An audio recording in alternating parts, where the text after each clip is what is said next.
1963 from Pakistan. I got married and went to Nairobi, Kenya. So my husband was as a businessman. He had a business, carpet business, oriental carpet, which he exported from all over the countries, different countries, handmade carpets and rugs. As time goes, slowly they were restricted the import because there was too much economy going out the country. So they put too much taxes on, and then only limited you can import. So business wasn't very good. So they tried somewhere else in Uganda. So everybody knows what happened in Uganda. And after that, my husband started business in Zambia. So was quite good. But after 2 years, they stopped import. They put ban on import as well, because same reason. There's too much money going out. So then we had no choice to know what to do, because he didn't work. He was a businessman. So from there, Kenya, there was no future for him. The future was okay, but no for business future. So he decided to move in London to see what I can do here. So we came here in '73 with my 4 kids. We arrived in England. We had quite few relatives there. We stopped there and started looking, but there was no success. He couldn't make up his mind what to do. And we had relatives here, the Sheikhs, the People Garden Center one. So we came here to visit them and see, what we can do. You might have some chances in here. Our relatives, they were very happy to see us. So they were alone. They didn't have any family in Scotland, though we have a lot of family in London, but nobody was in Scotland. And they just encouraged us to stay here and do business, because they were doing business, shops, news agent and grocery shops. And they had very big business there as well. They were on farms in Nairobi and Eldoret in Kenya. So they were exactly same, because they were doing so good in that there, and they have to move here. So they started this business, grocery business, shops. So they encouraged my husband to buy a shop here and do the business here. So that's where our journey starts. My husband was there, settled in Nairobi for a long time, because his father was there. So they moved in 1947 in Kenya. So he was there already. So that's why I went in Kenya and stayed 10 years there. So all this business, happened in all those time. So all these moves from Nairobi to Uganda to Zambia. So from there, we have to, because of business, we didn't have. But we came in the family. That was not too bad, because they were we were very close family. So we were quite welcomed. But when we started, we had started life here, then we find, how difficult it is, which was not really country or people. Fortunately, I had any better experience from the Scottish people or anything else, or education or anything, for children, only because of weather. Because there was, Kenya, as weather is very, very good. Nairobi, especially Nairobi, there is no hard summer and no hard winter. Very, mild, very, very mild winter and very, very mild summer. So you don't need air conditions, don't need fans, don't need heaters. So that kind of weather was there. Well, Scotland was very good. I must say, the people were very good. When we started business in shop, and my husband used to be in the shop sometime alone, and most of the time, school children, when they come, school children, if any ladies are standing there at the customers, they used to come and talk to my husband just 5-10 minutes, and they were very friendly to my husband, very kind, very helpful. So they wouldn't leave the shop until these boys leave the shop, and this is don't worry, Mr. Sheikh, we are here. That time wasn't too bad at all, because as time goes along, a new generation, they were, sometimes they attack kids, but not really that bad. They were very happy in school, and the teachers were very happy with school. When he was in Kenya, we had all servants. Boy comes in the morning, wash his car, get ready, polish his shoes, get his clothes ready, and he go to office. When he comes back, boy goes to the door, open the car door, get his briefcase out, and he comes in. Here, I was totally the opposite story. You have to do everything in the shop. You have to clean his shop as well. So when I was actually, don't know, he was okay. He was saying, "Oh, that's life, that's life."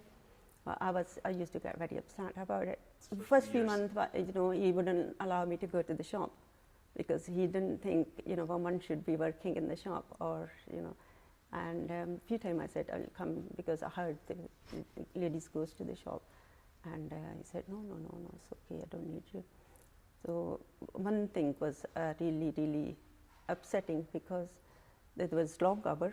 The shop he started was very, very long hour. It was actually about 10 o'clock, so 9 o'clock in the morning to 10 o'clock at night. But when he took over, he done 8 to 7. So you can come home for the kids early. Then the kids, even 7 o'clock, because when winter started, kids were very upset. We don't want to have our dinner at night, because we have to have with my father. And I have to tell them, tomorrow is school tomorrow. You have to have your meal without your dad. Even lunch, they can't have lunch together. And they were very upset about it, So what happened one time, it was Christmas holidays, and I thought, okay, I didn't drive that time, because even this kind of weather. So I said, what we'll do, we'll make nice lunch, heavy lunch, and we'll go to daddy's shop. So I made lunch and hired a taxi, phone for taxi, and went to the shop. And first he was surprised to see us. What are you doing here with the kids? And I said, well, kids were missing you. And we made dinner, lunch. You can have lunch with your kids. And he said, okay. And I said, okay, go back. There was just a small office in the back. I said, you have lunch with your kids, and I will look after the shop. And he said, you can't look after the shop. Because the girl was working there. She's all right. I said, okay, she's working. I will just, stay on the till, and I'll just watch what is happening. So he had lunch, and when he came out, I was quite relaxed, sitting with the kids, having lunch. So after that, I made routine every weekend. We go to the shop with the kids, and kids started enjoying the shop. They enjoying the play on the till, and they started serving the customers, and they were very happy to do that, because it was something different for them. And slowly they do go to help dad, but they have study to do. But in between weekend they goes, and then there was a different routine. Some on weekdays, sometimes I go to help him. So slowly he started accepting my help. I don't have anybody, just apart from neighbors, which with rented accommodation. We just came. So sometimes I goes to her, upstairs, talk to them for a little while, and I didn't know how to go shop. And my life, we never walked outside the door. Only go with my husband or with my family. So I didn't know how to walk outside. That was difficult, most embarrassing thing for me. When I started going out, have to go out for about things, and I used to think everybody's watching me. I just looked right and left, and I feel so tense, as I think I'm doing something different. Everybody's watching you. And she said that Azan's wife, she was very good. She used to take me for the meat shops and buy me messages, meats, and all these things. For a long time, she gave that duty to buy things. And then my husband reduced another hour for the shop, so he comes home 6 o'clock instead of 7 o'clock. And so sometime at night when he's free, when he comes home, we make list and we go to the shops and buy things. We didn't have those big stores which open for long hours. It's only Pakistani shops which are corner shop, which my husband, same as my husband's. So meat shop and everything, they close about 7 o'clock, 6 o'clock. I don't know any woman was involved in mosque, and I don't know whether there were very many mosques. Only mosque I know was Carrington Mosque, and I never happened to go there, then what was that? Kids were all done their Quran Sharif there in Pakistan, only Nairobi.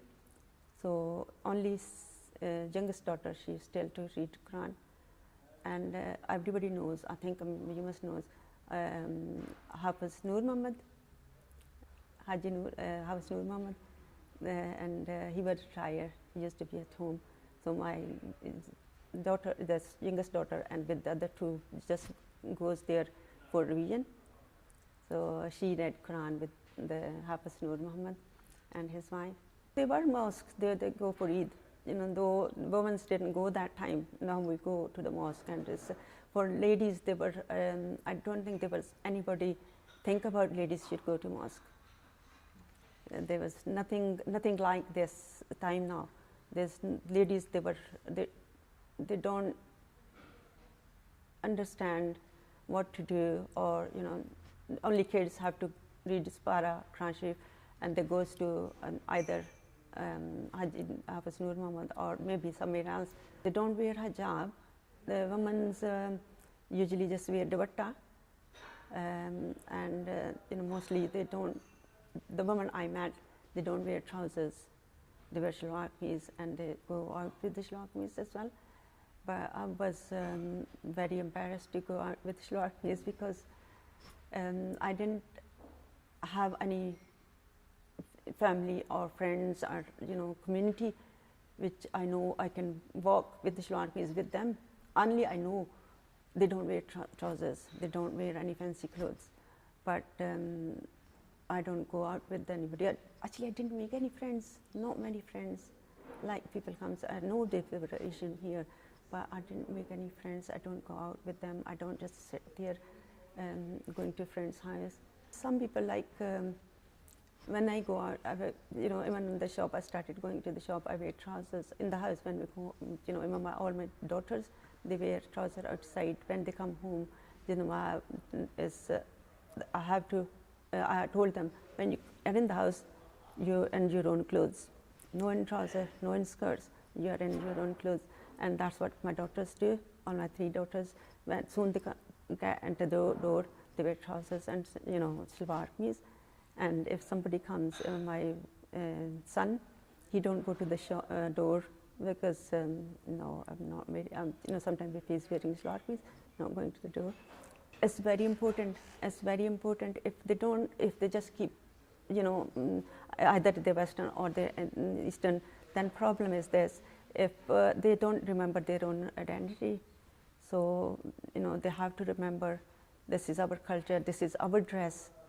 So though the trousers are comfortable for outside, for this weather, and for school they can't wear shalwar kameez.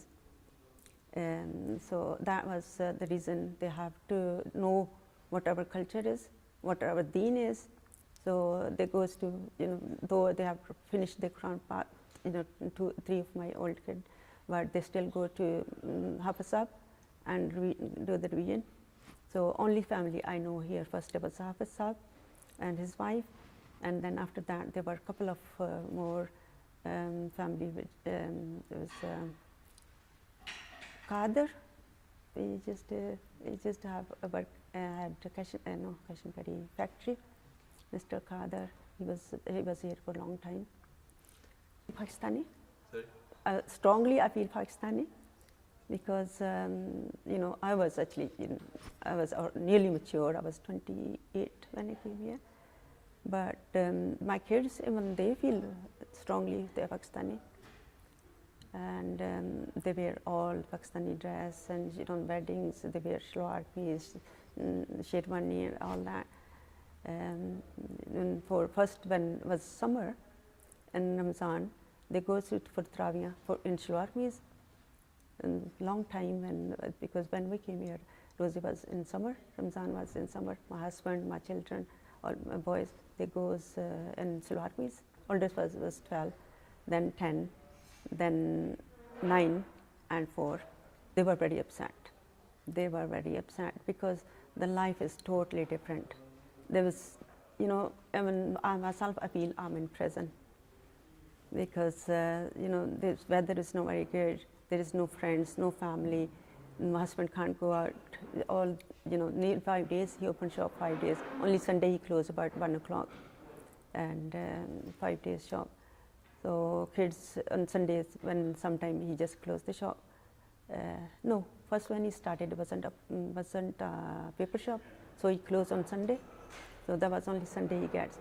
Then we take kids out, in the car for drive, or go for picnic.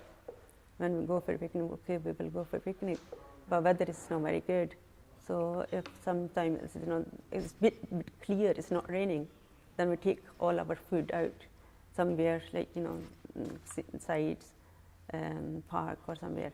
So have lunch there. If not, then we open my husband have a state car, so open the boot, put the food in the car, and eat there, and just go kids for drive. Only kids were very upset because they can't go out for picnic, they can't go to the friends, they can't go anywhere.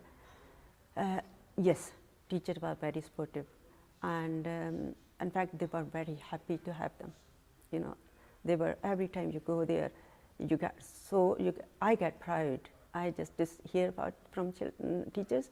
They were so happy. Your kids are very, very mannered, and kids are very good, and they have no difficulty for talking English. And because they were actually surprised, they were saying, "You're Pakistani, and your kids doesn't look Pakistani because they are very, very well behaved, and they know English.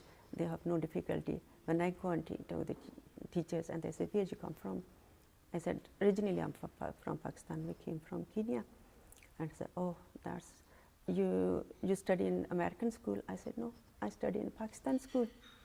How come your English is so good?" And I said, "I don't know, because we in house we don't speak English. Even when kids goes to school for a long, long time, I told them, I said, no English in the house. If you English, just leave it in the school or school friends. No English in the house." Because they were quite young. If they started talking to English, they will not remember their own English, own language. So I told teacher, I said, "Look, for little one, it might be difficult for her English, but I don't allow them to speak English in the house. Otherwise, they will forget." And I noticed they were not only, but they were only, I will say, 5% children, they know their own language. Mostly, when they grown up here, they forget their own language. They are all married. They all have family. And in fact, my grandchildren are ready to get married. And even grandchildren, they are graduated as well. One is a dentist, one is done optometry engineer and all that. They were, all my grandchildren are. Fortunately, what I'm seeing, when we came here, there was no our deen. Nobody knows about the deen. Only everybody hide the deen. There was no practicing deen. And now, mashallah, our deen Islam is doing so well, very open, and everybody wear hijab, and there's a lot of mosque. There's a lot of opportunity, and I'll tell them, don't forget. Only thing I will say, tell them, don't forget their roots. Don't get too involved, and don't get too English fine. So they don't forget and don't forget their identity. No matter whatever you are, wherever you are Muslim, or you are Pakistani or Indian, whatever, where you come from, but don't forget your roots. And study hard, because in this country, that's all opportunity we have. Our kids, where in Pakistan, not many people are that lucky to send their children to universities and get the, degrees. So here they have opportunity, they have money, even, everybody is working well, everybody is earning well, even government even doesn't help a bit, or government does help a lot for education and for medicine, which is the main things which we don't get in Pakistan and many other countries. We didn't think we will go back anywhere because we tried. We were in Pakistan, then Kenya, then Uganda, then Nairobi and Uganda, then Zambia. So that's what we think, we can't go back because my husband left when in 47, so he don't have anything in Pakistan. They have families, they go back, we still go back. My children goes back because one of my son is married in Pakistan. So girl is from Pakistan. She was originally, when she got married, she was from Kuwait. But family went back after the Kuwait's problems, went back in Pakistan and they settled in Pakistan. So that is the only thing. My children goes to Pakistan, my grandchildren go to Pakistan. We were too lonely here, and I don't know how to walk outside, which was very embarrassing. It took me a long time, not even 1 year, it took me a long time to be comfortable outside on the road. First, because we don't wear long shoes and things, we have to buy long shoes. And I never carry bag. So when I was in Nairobi, I didn't go out for shopping, house shopping or anything. My mother-in-law or take her, my husband's family goes in the car. So my mother-in-law order everything, get put in the car, comes home. So she didn't go out with the bag. I didn't know how to go out with the bags and buy things. I used to cry really, because I don't know how to buy things. I don't know how to shop. In Nairobi, in Zambia, when and there was only I go out with, in the car with my servant. So he parked, and he was driver as well. So he drive the car, get messages, go and order everything. He have to load the trolley. He have to put in the car. He have to take it out and bring in the house. So that was really, really a test. So slowly got used to it. Even these people, it was my family, they were from very, very well-off family. And they have farms there, they were farmers, and they learn everything. And I said, well, they gave me encouragement. That Farah, which was Azam's wife, she was a model. She gave me encouragement. Only when I see she's doing everything, she's looking after the kids, she's going, dropping her brother-in-law's husband to the shop when she need car. So because they have 2 shops, so they have 2 cars. So sometimes she need car, she have to come to me and take me to the grocer, get meats, and because there were no many shops. So that was test for me. And I mentioned the Mr. Khader, his wife was Khatun.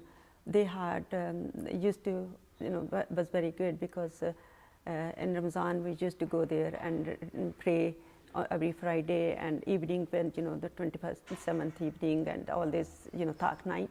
We used to go all these Taq nights. We used to go and pray in one place in her house, and all Marajri for all these big days, night to pray. We used to get together, and that was very, very good because she always arranged that. So there were quite a lot of ladies comes there, and all night we stay there. And sometimes some of us we have to go back to give food, for our husband for sari. But some they don't have to. They have daughter-in-laws or somebody in the house, so they all keep rosa there, take sari there, and then go home. But I usually come home. My girls goes there as well with me. So that was very good as well.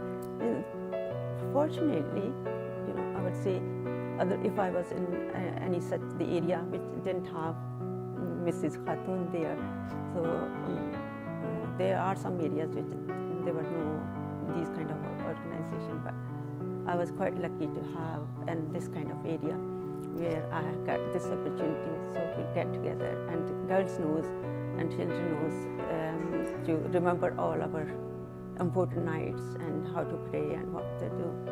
So they still used to it. When they come home, they go to work in trousers, come home, she wears in trousers, salwar kameez, But they still, when they were 4, and now the children are grown up, but they got same routine. So they got same routine. They comes home and they have to change.